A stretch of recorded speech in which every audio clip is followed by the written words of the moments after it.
দিন যত যাচ্ছে গাজার আরও অভ্যন্তরে ঢুকে পড়ছেন ইসরায়েলি সেনারা, জোরদার করছেন হামলা। ইসরায়েলি ট্যাঙ্কগুলো গত ২৪ ঘন্টায় গাজা সিটির একাধিক এলাকায় ঢুকে পড়েছে। শহরে অবস্থানরত সিএনএনের সাংবাদিকরা জানিয়েছেন, চারপাশে ভারী গোলাগুলি, বিস্ফোরণ আর গুলির শব্দ শোনা যাচ্ছে। সিএনএন বলছে, ২৩ সেপ্টেম্বর পাওয়া ও যাচাই করা ভিডিও ও ছবি থেকে দেখা গেছে ট্যাঙ্কগুলো এখন শহরের পশ্চিমাঞ্চলে বিচ ক্যাম্প এলাকায় অবস্থান করছে। এর আগের দিন ট্যাঙ্কগুলোকে ইসলামিক ইউনিভার্সিটির দক্ষিণ দিকে দেখা গিয়েছিল। অর্থাৎ ২১ সেপ্টেম্বর শুরু হওয়া স্থল অভিযানের পর ইসরায়েলি বাহিনী গাজা সিটির বেশ ভেতরে প্রবেশ করেছে। শহরের সবচেয়ে ঘনবসতিপূর্ণ এলাকায় ৩টি সাঁজোয়া ডিভিশন পাঠানোয় ইসরায়েলের ভেতরে ও বাইরে থেকে তীব্র সমালোচনা শুরু হয়েছে। ইসরায়েলে এখনও জীবিত প্রায় ২০ জন জিম্মির পরিবারের অভিযোগ, এই অভিযান তাদের জীবন আরও ঝুঁকিতে ফেলছে। ইউরোপের অনেক দেশ, পাশাপাশি কানাডা ও অস্ট্রেলিয়াও এই অভিযানে তীব্র উদ্বেগ জানিয়েছে, কারণ এতে গাজার মানবিক সংকট ভয়াবহ হয়ে উঠছে।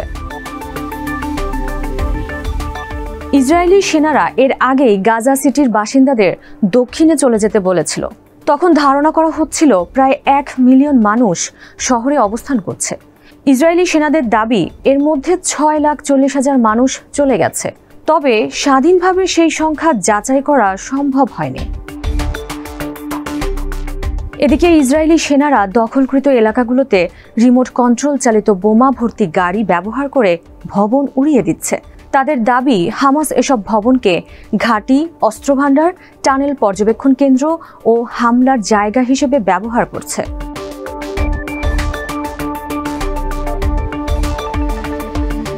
গাজার বাসিন্দারা জানিয়েছেন, শহরের আকাশে ড্রোন আর হেলিকপ্টারের ভিড়। গাজা মিউনিসিপ্যালিটি মুখপাত্র আসিম আল নবী এক্সে লিখেছেন, সাম্প্রতিক প্রতিটি বিস্ফোরণ সত্যিকারের ভূমিকম্পের মতো অনুভূত হচ্ছে, শুধু রূপক নয়। বেশিরভাগ চলে গেলেও হাজারো মানুষ এখনও গাজা সিটিতে রয়ে গেছে। তাদের কেউ যেতে পারছে না, অনেকে যেতে চাইছে না। গত সপ্তাহে জাতিসংঘে একটি তদন্ত প্রতিবেদনে প্রথমবারের মতো বলা হয়, ইসরায়েল গাজায় গণহত্যা চালাচ্ছে। ইসরায়েলি সরকার এই অভিযোগ প্রত্যাখ্যান করেছে। আবু উইসাম, যিনি নিজের বাড়ি ও ছেলেকে হারিয়েছেন, সিএনএনকে বলছেন, যদি আমার কাছে টাকা থাকতো আমি চলে যেতাম, কিন্তু এখন দক্ষিণে গিয়ে রাস্তায় ঘুমাতেও টাকা দিতে হচ্ছে। মরতে হলে এখানেই মরব, দক্ষিণে গিয়েও মরব, আমাদের নিয়তি যেখানে।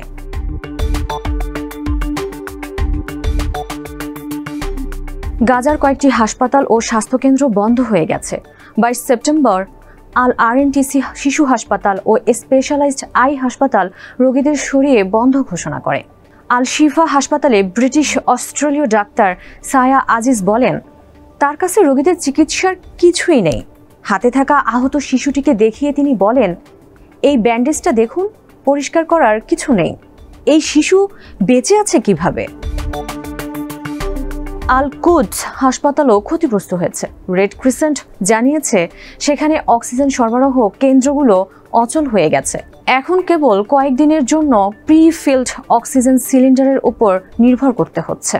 একই সঙ্গে সেনারা হাসপাতালের ফটকে অবস্থান নিয়ে ভেতরের কাউকে বের হতে দিচ্ছে না।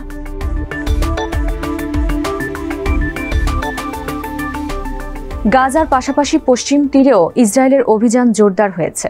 ইসরায়েল নতুন বসতি নির্মাণের পরিকল্পনা চূড়ান্ত করেছে, যা কার্যত ওই অঞ্চলকে ২ ভাগে ভাগ করে দিচ্ছে।